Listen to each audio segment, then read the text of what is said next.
దేవుని నా మహిమ కలుగును గాక.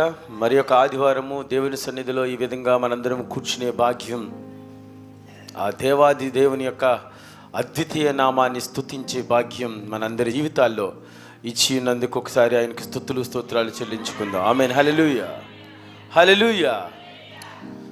దేవుని సన్నిధిలో కూర్చున్న మనందరికీ దేవుడు ఈరోజు ఇస్తున్న వాగ్దానము 42వ కీర్తన 5వ వచనం ద్వారా దేవుడు మనందరినీ దీవించబోతున్నాడు, ఆశీర్వదించబోతున్నాడు, బలపరచబోతున్నాడు. నా ప్రాణమా నీవేళ కృంగి ఉన్నావు, నాలో నీవేళ తొందరపడుచున్నావు. దేవుని యందు నిరీక్షణ ఉంచుము, ఆయనే నా రక్షణకర్త అనియు నా దేవుడనియు చెప్పుకొనుచు ఇంకనూ నేను ఆయనను స్తుతించెదను. ఆమేన్. హల్లెలూయా. కృంగిన వేళలో దేవుని స్తుతిస్తే దేవుడు ఖచ్చితంగా మనకు కృప చూపిస్తాడనే ఈరోజు వాక్య సారాంశము. కృంగిన వేళలో, బలహీనులైన క్షణాల్లో మన జీవితాల్లో వెలుగు నింపుతూ ఉంటాడు. మనకు కావలసిన అవసరతలు తీరుస్తూ ఉంటాడు. ఒక్కొక్కసారి అలాంటి పరిస్థితుల్లో మనము దేవుణ్ణి విడిచిపెట్టి దూరం అవ్వకుండా ఉండటానికే ఈరోజు కీర్తనకారుడు మనందరిని బలపరుస్తూ ఉన్నాడు. కొంతమంది అయితే వాళ్ళ జీవితాల్లో ఇరుకులు కానీ, ఇబ్బందులు కానీ, శోధన కానీ వచ్చినప్పుడు కృంగిపోయి ఏం చేస్తూ ఉంటారంటే దేవునికి దూరం అయిపోతూ ఉంటారు. కానీ భక్తుడు ఏం తెలియజేస్తున్నాడు తెలుసా? నేను దేవుని యందు నిరీక్షణ ఉంచుతున్నాను. ఏమని నిరీక్షిస్తున్నాడంటే ఆయన నా రక్షణకర్త అని నిరీక్షిస్తున్నాను, నా దేవుడని ఇంకా నేను చెప్పుకొనుచు ఆయన స్తుతిస్తున్నాను అని భక్తుడు తెలియచేస్తూ ఉన్నాడు. ఏది ఏమైనప్పటికీ కృంగిన వేళలో మనందరిని లేవనెత్తే దేవుడు యేసయ్య. మనము ఖచ్చితంగా మనకు ప్రతికూల పరిస్థితులు ఏర్పడినప్పుడు దేవుడే కాచి కాపాడుతాం. అనేక మంది భక్తులను ఆ విధంగా ఆదరించి, పరామర్శించి ఖచ్చితంగా బలపరచడం అనేది బైబిల్ గ్రంథంలో మనం చూడగలం. ఒక్కొక్కసారి మన బ్రతుకుల్లో వచ్చిన ఆ ఇబ్బందుల్లో కానీ, ఇరుకుల్లో కానీ ఒక్కొక్కసారి ఏమనుకుంటామంటే ఎంతకాలం ఈ బాధలు అని అనుకుంటూ ఉంటాం. అదేవిధంగా కీర్తనకారుడు కూడా అదే మాటలు కూడా తెలియజేశాడు. 13వ కీర్తన 2వ వచనంలో ఎంతకాలం నేను చింతపడతాను, ఎంతకాలము దుఃఖపడతాను, ఎంతకాలం నా శత్రువులు నా మీద హెచ్చు అవుతారు, లేకపోతే జయిస్తూ ఉంటారు. మనం అనుకుంటూ ఉంటాం, ఎంతకాలం నాకు ఈ శోధనలు, ఎంతకాలం నాకు ఇరుకులు, ఎంతకాలం నాకు ఈ ఇబ్బందులు, ఎంతకాలం నాకు ఈ అప్పుల బాధలు, ఎంతకాలం నా జీవితంలో ఉన్న సమస్యలు, ఎంతకాలం నా కుటుంబంలో శాంతి సమాధానం లేని పరిస్థితులు, ఎంతకాలము, ఇంకెంతకాలము అని అనుకుంటూనే ఉంటాం. దేవుని యందు నిరీక్షణ ఉంచి ఆయనే నా రక్షణకర్త అనియు నా దేవుడనియు చెప్పుకో. ఇంకా నేను ఆయన స్తుతించాలి అని అనుకోవాలి. అది అంతేగాని ఇంకెంతకాలము ఇంకెంతకాలము ఇంకెంతకాలం అనుకోకూడదు. ఏం చేయాలో తెలుసా? నిరీక్షించాలా. నిరీక్షిస్తే ఖచ్చితంగా కార్యం చేస్తాడు. దేవుని స్తుతించి ఆరాధించి దేవుని యొక్క పరిచర్యలో ఒక ఉన్నతమైన స్థితి వెళ్ళిన భక్తులకు కూడా కొంతకాలము ప్రతికూల పరిస్థితులు వచ్చాయి, అనేక ఇబ్బందులు వచ్చాయి, అనేక ఇరుకులు వచ్చాయి. అయినప్పటికీ వాళ్ళు స్తుతించి దేవుని యొక్క మేలు పొందుకున్నారు. ఆమేన్. హల్లెలూయా. ఆయన్ని కీర్తించి దేవుని యొక్క మేలులు పొందుకున్నారు. ఆయనకు పాటలు పాడి ఆయనకు ఆరాధన చేసి ఖచ్చితంగా కృప పొందుకున్న భక్తులు మన బైబిల్ గ్రంథంలో చాలా మంది చూడగలం. ఉదాహరణగా చెప్పుకోవాలంటే అపోస్తలుడైన పౌలు దాదాపుగా యూరప్ కాంటినెంట్ మొత్తం ఆయన సువార్త పరిచర్య అందించాడు. అపోస్తలుడైన పౌలు, సీలలు ఇద్దరు కలిసి సువార్త పరిచర్య చేస్తూ ఉన్నారు. అక్కడ వాళ్ళ పరిచర్యలో పుతోను అను దెయ్యం పట్టిన చిన్నది ఎప్పుడైతే తను వీళ్ళని చూసిందో వెంటనే వీళ్ళు సర్వోన్నతుని యొక్క దేవుని కుమారులు, వీరు మీకు రక్షణ మార్గం ప్రకటించువారై ఉన్నారు అని సువార్త చేస్తుంది. వీళ్ళ గురించి చెప్తూ ఉంది. ఆ పుతోను అను దెయ్యం పట్టిన చిన్నది ఆ దెయ్యం పట్టిన దాని ప్రభావం వలన సోది చెప్తూ ఉండేదంట. యజమానికి మంచి లాభం చేకూర్చబడుతూ ఉండేది తన ద్వారా. సో ఎప్పుడైతే దైవ శాఖలను చూసిందో వెంటనే ఏం చెప్పింది తెలుసా? వీళ్ళు సర్వోన్నతుని యొక్క దేవుని దాసులు, వీరు మీకు రక్షణ మార్గాన్ని ప్రకటించువారై ఉన్నారు అని పద్దాక, అంటే ఎప్పుడు కనపడితే అప్పుడు ఆ మాట అరుస్తూ ఉందంట. వెంటనే పౌలు ఏం చేశాడు తెలుసా? కుమార్తెను ముట్టుకున్నాడు, ప్రార్థన చేశాడు. వెంటనే ఏమైపోయింది తెలుసా? ఆ దెయ్యం వెడలిపోయింది. ఇక తనలో ప్రభావం లేదు కనుక సోది చెప్పట్లేదు. సోది చెప్పకపోతే ఎవరికి నష్టం వచ్చిందండి? యజమానికి నష్టం వచ్చేసింది. వెంటనే అక్కడున్న అధికారులకి చెప్పంగానే భక్తుల్ని ఏం చేశారంటే ఖైదీలు వేసేశారు, చెరసాల వేసేశారు. ఆ సంకెళ్ళు వేశారు, కాళ్ళకు బొండాలు వేశారు. ఈ విధంగా ప్రతికూల పరిస్థితి వచ్చింది దైవ సేవకులకి ప్రతికూల పరిస్థితి వచ్చినప్పటికీ దైవ సేవకులు చేసిన గొప్ప పని ఏంటో తెలుసా? దేవుని స్తుతించారు. ఆమేన్ చెప్పు గట్టిగా. దేవుని ఆరాధించారు. ఆమేన్ చెప్పు గట్టిగా. అలాంటి ప్రతికూల పరిస్థితుల్లో ఆ సంకెళ్ళ మధ్య దేవుని కీర్తనలు పాడారంట. ఆమేన్ హల్లెలూయా.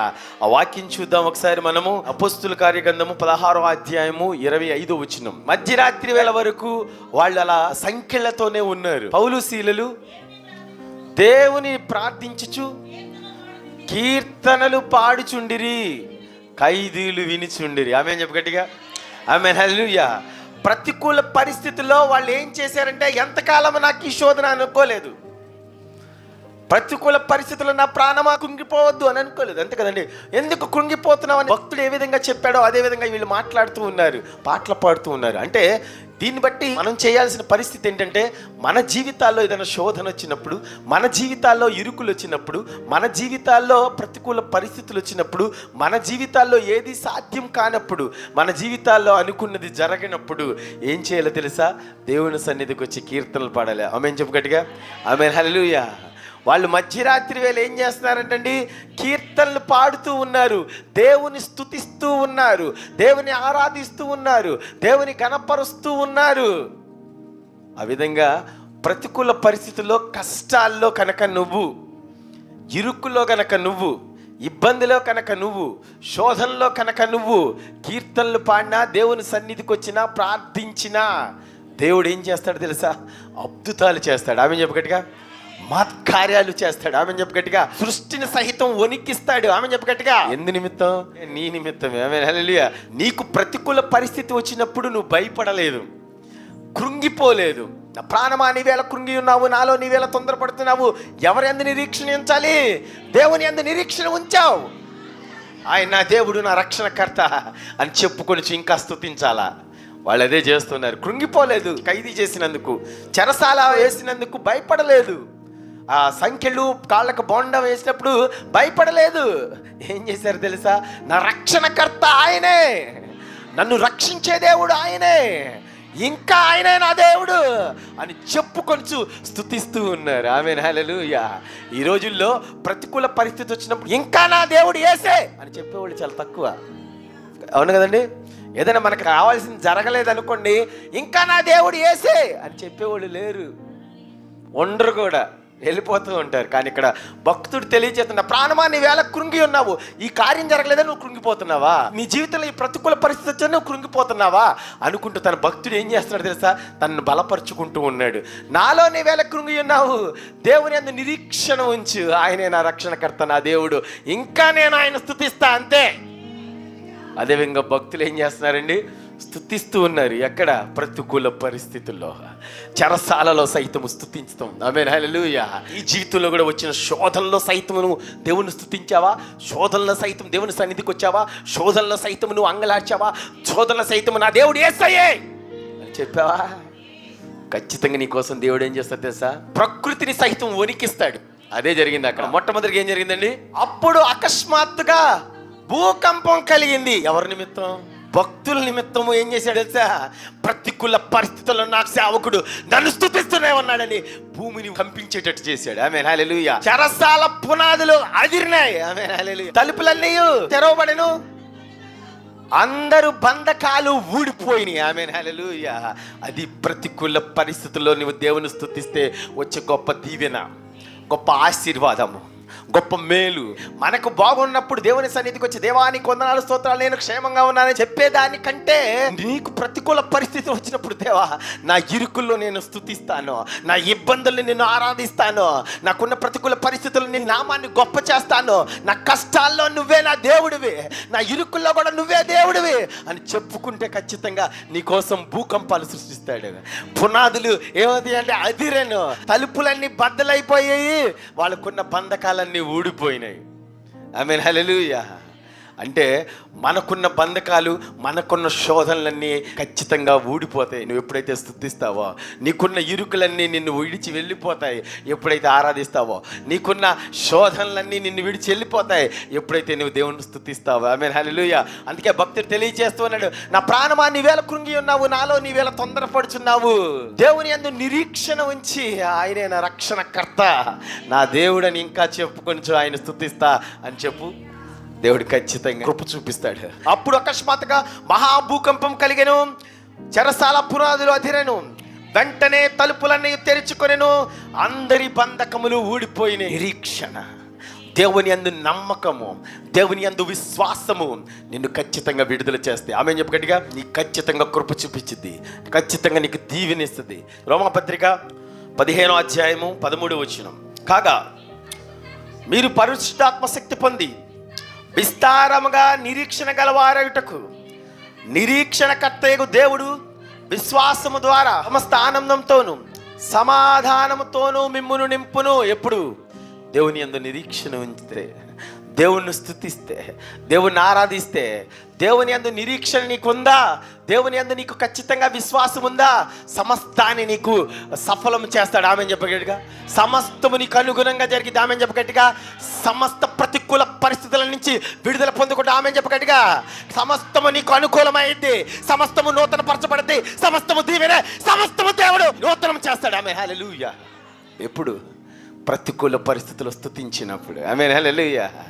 ప్రతికూల పరిస్థితుల్లో దేవుని విడిచిపెట్టినప్పుడు, మనకున్న ఇరుకుల్లో కూడా, ఇబ్బందుల్లో కూడా సన్నిధిలో గోజాడినప్పుడు, సంఘంలో ఎదిగినప్పుడు, సన్నిధిలో మోకరించి మోకాళ్ళ అనుభవం కలిగినప్పుడే అద్భుతాలు చేస్తాడంట, ఆశ్చర్యకార్యాలు చేస్తాడు, ప్రకృతిని నీ కోసం వణికిస్తాడు, సమస్తాన్ని నీకు అనుగుణంగా చేస్తాడు. అదే దేవుడు ఈరోజు వాగ్దానం చేస్తూ ఉన్నాడు, మనకు ఈరోజు తెలియచేస్తూ ఉన్నాడు. ఆమేన్, హల్లెలూయా. ఆయనకు అసాధ్యమైంది ఏమీ లేదు.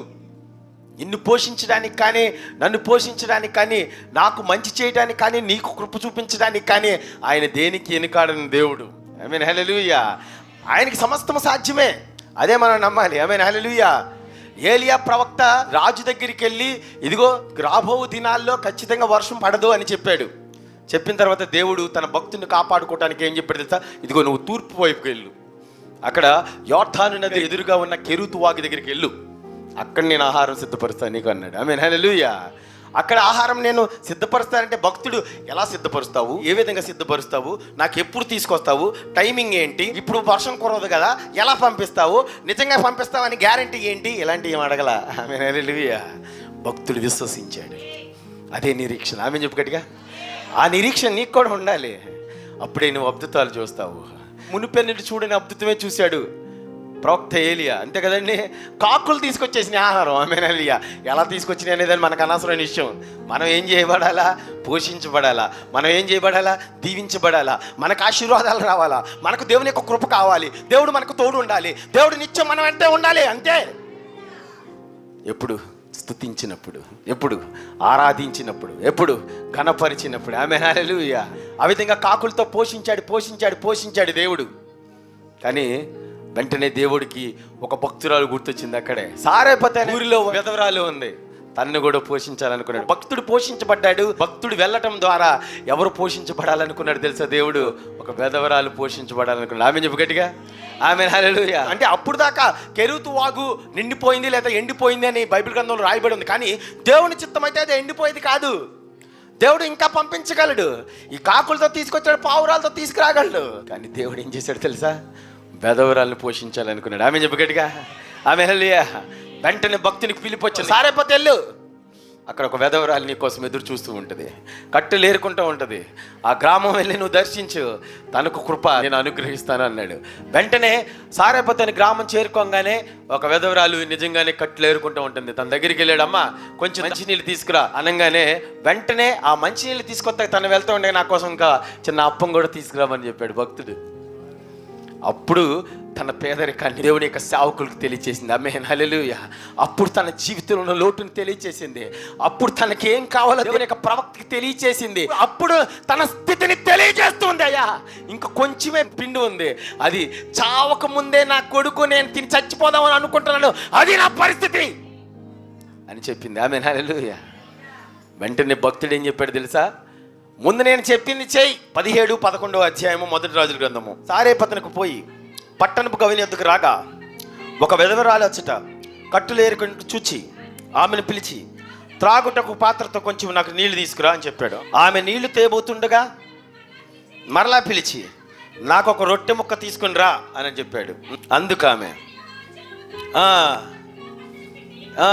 అప్పం ఒకటి కూడా లేదు. చావక ముందు ఇంటికి పోయి వాటిని నాకును నా కుమారునికి దైవశాఖుడు దేవుని యొక్క బిడ్డ తన యొక్క దగ్గరికి వచ్చి మాట్లాడుతున్నప్పుడు తన యొక్క లోటు తెలియచేసింది. తనకున్న జీవితంలో ప్రతికూల పరిస్థితి తెలియచేసింది. తనకున్న ఇరుకు తెలియచేసింది. తన జీవితంలో ఏం అవసరం కూడా దేవుని యొక్క భక్తునికి తెలియచేసింది. వెంటనే భక్తుడు బలపరుస్తూ ఒక చక్కని మాట మాట్లాడే 13వ వచనం. అప్పుడు ఏలియా ఆమెతో ఇట్లాను, భయపడద్దు, పోయి నేను చెప్పినట్లు నువ్వు చెయ్యి. అయితే అందులో నాకు ఒక చిన్న అప్పం మొదట నాకే చేసుకురా. అది దేవుని యొక్క సేవకులకి, దేవునికి మొదటగా ఇచ్చావా దీవెనే. ఆమేన్, హల్లెలూయా. మొదటగా ఇచ్చావా ఆశీర్వాదమే. మొదటి దేవుని సేవకులు ప్రతి ఒక్క దానికి నువ్వు ముందుంచావా నీకు దీవెనే. అదే స్పష్టంగా తెలియజేస్తున్నాడు. మొదట నాకు తీసుకురా ముందు, అప్పుడు నువ్వు దీవించబడతావు. ఆమె చెప్పు గట్టిగా. అప్పుడు నీ జీవితంలో ఉన్నది ప్రతి విధమైన శోధన, ఏదైతే లోటు ఉందో అది సమృద్ధి. ఎప్పుడు దేవునికి ఇచ్చినప్పుడు, ఎప్పుడు దేవుని సేవకులకి ఇచ్చినప్పుడు, ఎప్పుడు దేవుని యొక్క సన్నిధికి ఇచ్చినప్పుడు, ఎప్పుడు సంఘ బిడ్డలకి ఇచ్చినప్పుడు. అనేక మంది 40 రోజులు పలహారాలు తెస్తా ఉన్నారు. మొదటగా దేవునికి ఇస్తున్నారు. ఇక నీ జీవితంలో లోటు ఉంటే నన్ను అడుగు. ఆమె చెప్పు గట్టిగా. నీ జీవితంలో ప్రతికూల పరిస్థితి ఉంటే నన్ను అడుగు. నీకేదైనా పేదరికం వస్తే నన్ను అడుగు. ఖచ్చితంగా దీవెన పొందుకుంటావు, ఖచ్చితంగా ఆశీర్వాదం పొందుకుంటావు, ఖచ్చితంగా ఫలభరితమైన జీవితం నీ జీవితంలో ఉంటుంది. విశ్వసించు, ఖచ్చితంగా కార్యమే చేస్తాడు. ఆమేన్, హల్లెలూయా. మొదట ఒక చిన్నప్పము నాకు చేసుకుని తీసుకురా మొదట అంటే, అప్పుడు ఖచ్చితంగా నువ్వు దీవించబడతావు, మహా అద్భుతం చూస్తావు. ఆ అద్భుతం కూడా భక్తుడు తెలియజేశాడు. భూమి మీద యెహోవా వర్షం కురిపించినంత వరకు ఆ తొట్టిలో ఉన్న పిండి తక్కువ కాదు, బుడ్డిలోనే అయిపోదని ఇశ్రాయేలు దేవుడని యెహోవా సెలవిస్తూ ఉన్నాడు. ఆమేన్, హల్లెలూయా. ఎప్పుడు మొదట దేవునికి ఇచ్చినప్పుడు. ఆమేన్, హల్లెలూయా. ఎప్పుడు నీ జీవితంలో సమృద్ధి దేవునికే ఖర్చు పెట్టినప్పుడు. మొదట నాకు ఒకసారి తీసుకురా. ఆ తొట్టిలో ఉన్న పిండి తక్కువ కాదు, బుడ్డిలో నూనె అయిపోదు. ఈ మాటలు చెప్తున్నది ఎవరో తెలుసా? ఏలియా భక్తుడు. ఆ ప్రాంతంలో మొత్తం కరువు రావడానికి కారణం ఎవరు? ఎవరైతే సృష్టిని గద్దించాడో, ఎవరైతే వర్షం పడదని చెప్పాడో, వర్షం ఇంకా కురవద్దు అని చెప్పాడో, ఆయనే ఇంట్లోకి వచ్చాడు. అది ఆశీర్వాదం. ఆమె హల్లెలూయా. ఎవరైతే సృష్టిని సైతము గద్దించాడో అతనే వచ్చేసి దేవుని సేవకుడని ఇంట్లో ఉన్నాడు. ఎవరైతే కారకుడు వాళ్ళనే పోషించే గొప్ప భాగ్యాన్ని ఆ వెధవరాలికి ఇచ్చాడు సారేపతని గ్రామంలో. ఎవరైతే ఆ దేశంలో కరువుకు కారకమైన ఆ దైవజనులు ఆయన చెప్పటం వల్ల జరిగింది. అంతటి మహోన్నతమైన వ్యక్తి దేవుని యొక్క దాసులు వచ్చి తన ఇంట్లో ఉంటే ప్రతికూల పరిస్థితి వాళ్ళకి లోటు ఉంటుందా? లోటు ఉండదు. ఆమేన్, హల్లెలూయా. ఆ దేశంలో వర్షం పడేంత వరకు వాళ్ళు పోషించబడ్డారంట. ఆమేన్, హల్లెలూయా. ఆ కరువులో సైతము దేవుడు ఖచ్చితంగా దీవెనే ఇచ్చాడు. అదేవిధంగా దేవుడు నీతో అదే మాటలు మాట్లాడుతూ ఉన్నాడు. నీకు కూడా అదే దీవెన ఇస్తా అన్నాడు. నా ప్రాణమా నీవేళ కృంగి ఉన్నావు, నాలో నీవేళ తొందరపడుతున్నావు, దేవుని యందు నిరీక్షణ ఎంచుము, ఆయనే నా రక్షణకర్త అని నా దేవుడని చెప్పుకొనొచ్చు, ఇంకా నేను ఆయన స్తుతిస్తా. చెప్పు, ఇది చెప్పు. ఖచ్చితంగా నువ్వేం చేయబడతావు తెలుసా? ఖచ్చితంగా ఉన్నతమైన స్థితికి వెళ్తావు. నా దేవుడు యేసే అని చెప్పు, ఇంకా నేను ఆయన స్తుతిస్తా అని చెప్పు. వెధవరాల్ని ఏ విధంగా పోషించాడో, దైవశాకులు కాకుల చేత ఏ విధంగా పోషించాడో, ప్రతికూల పరిస్థితుల్లో పౌలు శీలను ఏ విధంగా దేవుడు విడుదల చేశాడో, అదే విడుదల నీకు వస్తామని చెప్పగట్టిగా. అదే మహిమ నీ జీవితంలో జరిగింది, అదే అద్భుతం నువ్వు చూస్తావు, అదే ఆశ్చర్యకార్యము నీ జీవితంలో కూడా ఉంటుంది. అదే ఈరోజు దేవుడు నీతో మాట్లాడుతూ ఉన్నాడు. ఆమేన్, హల్లెలూయా.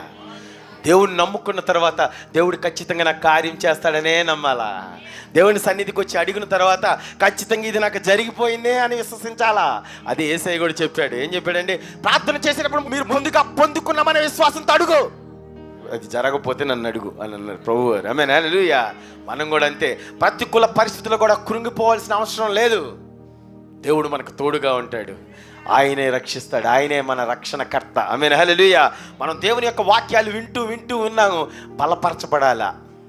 దేవుని యొక్క వాక్యాలు వినటం వల్ల ఏం పొందుకుంటావు తెలుసా? నువ్వు శక్తి పొందుకుంటావు, ఆత్మలో బలపరచబడతావు. నీ జీవితంలో ఉన్న అస్వస్థత కానీ ఏదైతే ప్రతికూల పరిస్థితి ఉందో దాని నుంచి మొత్తం విడుదల పొందుకుంటావు.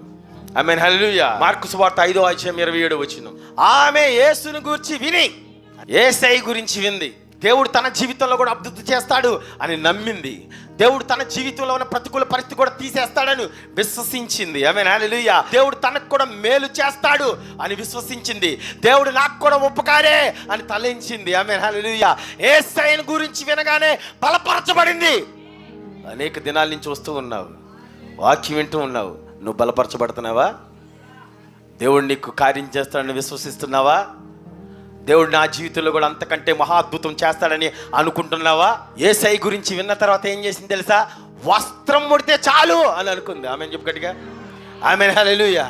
అది విశ్వాసం, అది నమ్మకం, అది నిరీక్షణ. ఈ బైబిల్ గ్రంథంలో చాలా స్పష్టంగా ఇక్కడ ఒక చక్కని మాట రాయబడ్డం అనేది జరిగింది. ఆమె యేసుని గురించి వింది. ఆమె ఎవరు అంటే 12 సంవత్సరాల నుంచి రక్తస్రావం కలిగిన ఒక స్త్రీ. అనేక వైద్యులతో తిప్పలబడింది. తనకున్న ఆస్తి మొత్తం వైద్యులకే ఖర్చు చేసింది. తనకున్న సమస్తాన్ని తన రోగం కోసం ఖర్చు పెట్టేసింది. చివరిగా ఎవరి గురించి ఉంది? యేసయ్య గురించి ఉంది. యేసయ్య గురించి ఏమింది? యేసయ్యని వస్త్రపు చెంగు ముడితే చాలు అని అనుకుంది కదా. అసలు యేసయ్య గురించి ఏమింది? ఏ అద్భుతాలు ఏంది? అది కూడా మనం తెలుసుకోవాలి, అంతే కదండి. ఇక్కడ మనం ఈ వాక్యం చదివింది ఎక్కడ? మార్కు సువార్తలో చదివాం, 5వ అధ్యాయంలో ఉన్నాం, అంతే కదండి. ఆమె యేసుని గురించి వింది. 5 అధ్యాయాలు ముందు ఉన్నాయి, అంతే కదండి. మొదటి అధ్యాయం, 2వ అధ్యాయం, 3, 5 అధ్యాయంలో ఉంది. ఈ 5 అధ్యాయాల్లో యేసయ్య గురించి అసలు ఏమింది? ఏ అద్భుతాలు ఏంది? అదే కదా అర్థం. చూద్దాం ఒకసారి. మార్కు సువార్త 1వ అధ్యాయం 30-31 ఏమిందో చూద్దాం. సీమోను అత్త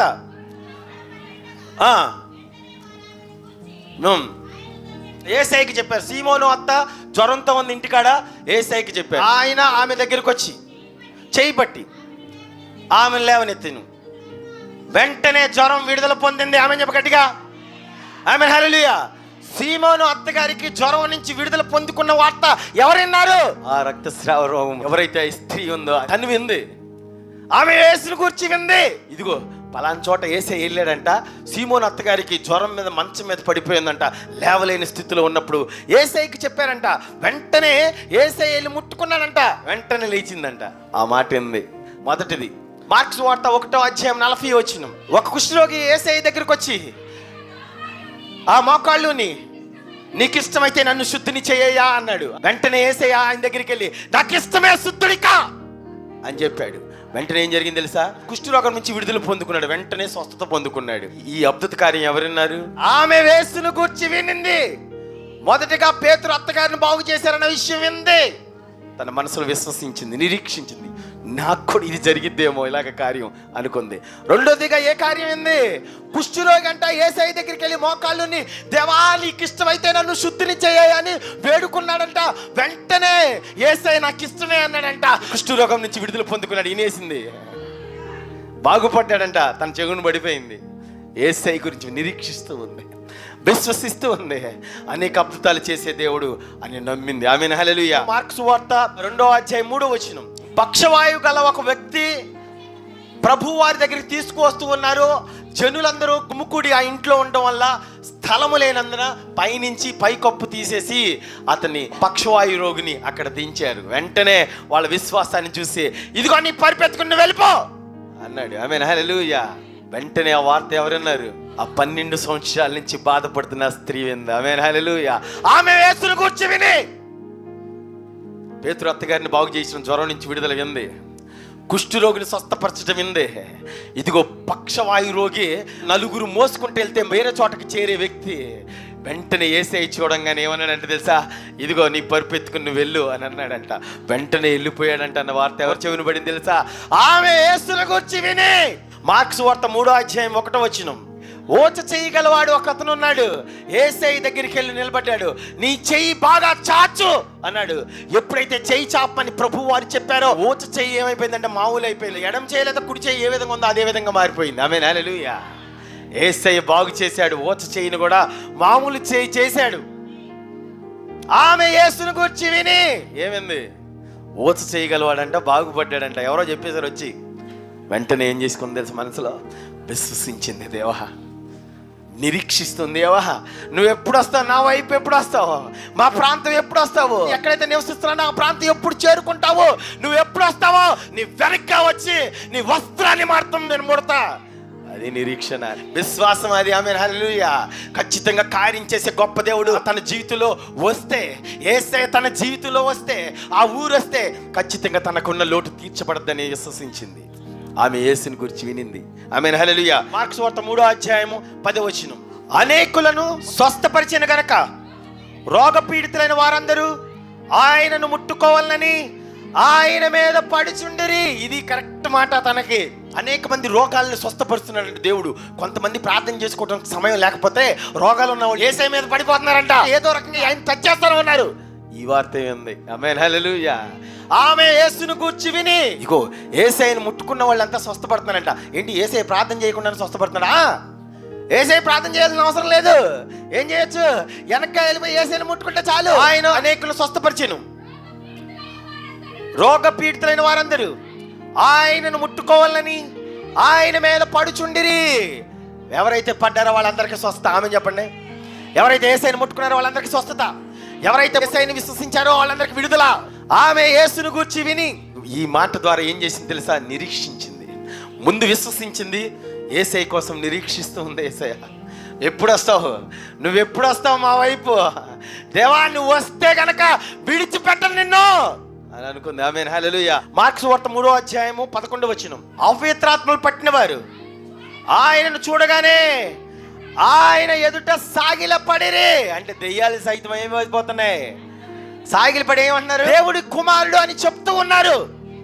ఆమె యేసుని గురించి విని, ఆమేన్, హల్లెలూయా. ఆ కుమార్తె ఏంది? ఇది అపవిత్ర ఆత్మలు ఏం చేస్తున్నాయి తెలుసా? యేసయ్యకి సాగిలి పడితే నువ్వు దేవుని కుమారుడు అని మొక్కుతున్నాయి. ఈ మాట కూడా వినేసిందని నేను అనుకుంటున్నాను. ఆమేన్, హల్లెలూయా. వెంటనే యేసయ్య ఎప్పుడు వస్తారా అని ఎదురు చూస్తూ ఉంది, నిరీక్షిస్తుంది, విశ్వసిస్తుంది, ఎదురు చూస్తూనే ఉంది. ఆమేన్, హల్లెలూయా. మార్కు సువార్త 4:39 లేచి గాలిని గద్దించి ఊరుకుండు అని. ఆమేన్, హల్లెలూయా. గాలినేమో గద్దించాడు దేవుడు, సముద్రాన్ని ఊరుకో అన్న. వెంటనే రెండు జరిగిపోయినాయి. గాలిని గద్దించాడు దేవుడు, సముద్రాన్ని మన ఇంట్లో మనిషిలాగా ఏమంటున్నాడు తెలుసా? ఊరుకో ఊరుకో అన్నాడంట. ఏమన్నా కామైపోయినాయి. ఆమె యేసుని గూర్చి వినింది. సృష్టి సహితం వణికిపోతుందని వింది. సృష్టి సహితం ఆయనకు లోబడుతుందని వింది. సృష్టి సహితము యేసయ్య మాట లోబడుతుందని వినింది. ఆమె యేసుని గూర్చి విని వెంటనే ఏం చేసింది తెలుసా? విశ్వసించింది, నిరీక్షిస్తూ ఉంది యేసయ్య రాక కోసం. ఆమేన్, హల్లెలూయా. మార్కు సువార్త 5:1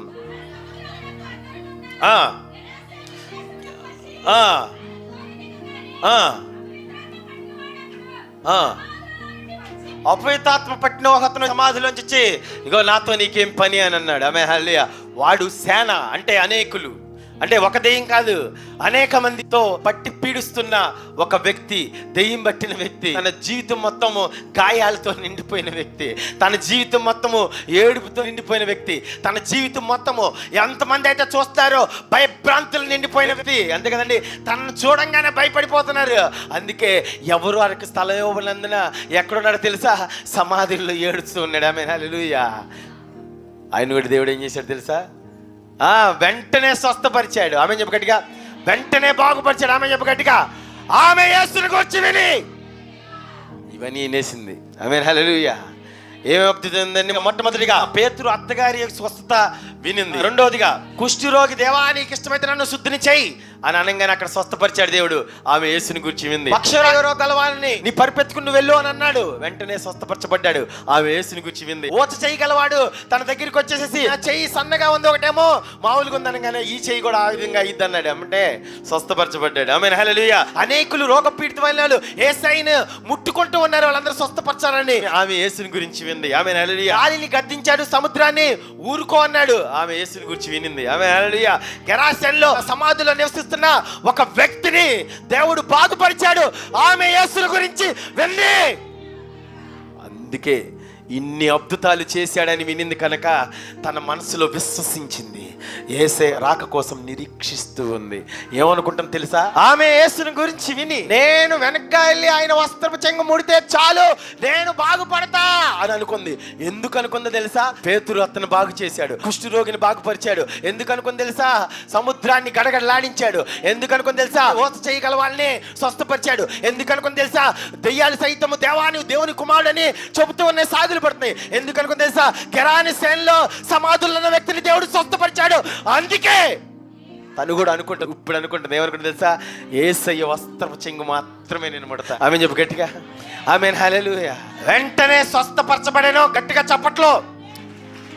అది అన్ని అద్భుతాల గురించి వింది కనుక, తన జీవితంలో నిరీక్షించింది కనుక, యేసయ్య కోసం నిరీక్షించింది కనుక ఇప్పుడు చెప్పుకుంటున్నాను, నా ప్రాణమా నీవేళ కృంగి ఉన్నావు, నాలో నీవేళ తొందరపడుతున్నావు, యేసయ్యనందు నిరీక్షణించుము, ఆయనే నా రక్షణకర్త, నా దేవుడు అని చెప్పుకొనొచ్చు, ఇంకా నేను ఆయన స్తుతిస్తా.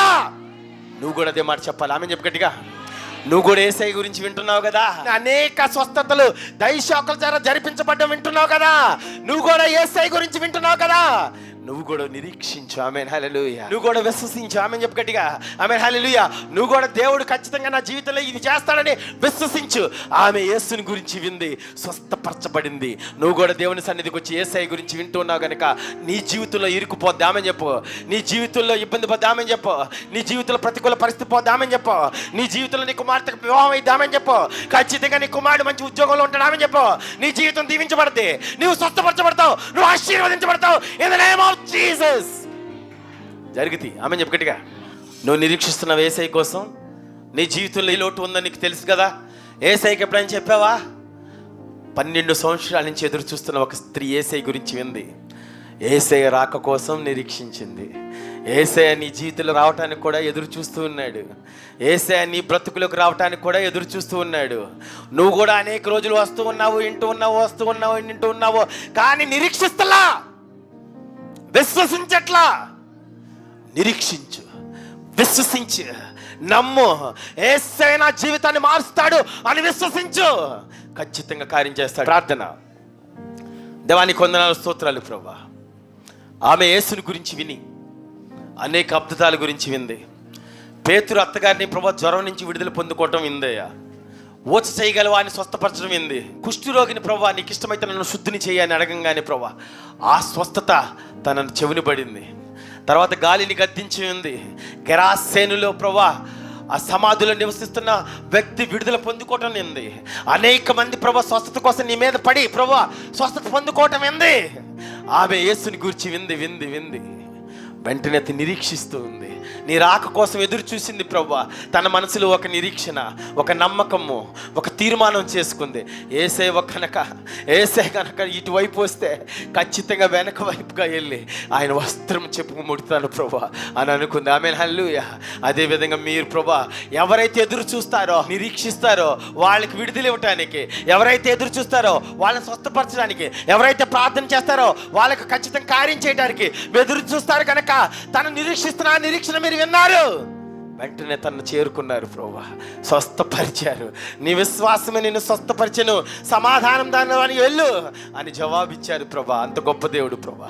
ఈరోజు దేవుని సన్నిధిలో కూర్చుని ప్రభా 2 చేతులు ఎత్తి మోకరించి కన్నీళ్లు కార్చి, ఇదిగో అక్క ఏడుస్తూ ఉంది, అదిగో చెల్లి ఏడుస్తుంది ప్రభా, అన్న ఏడుస్తున్నాడు, మీ గురించి వింటూ ఉన్నారు ప్రభా.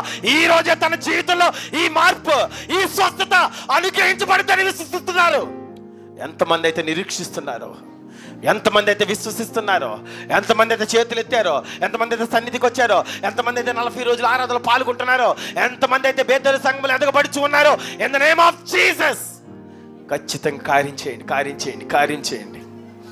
గొప్ప మేలు ఖచ్చితంగా వాళ్ళ జీవితాల్లో దయచేస్తారు, నమ్ముచు ఆశీర్వదిస్తారు, నమ్ముచు రానున్న యేసయ్య నామమున అడిగి వేడుకుంటున్నాం తండ్రి.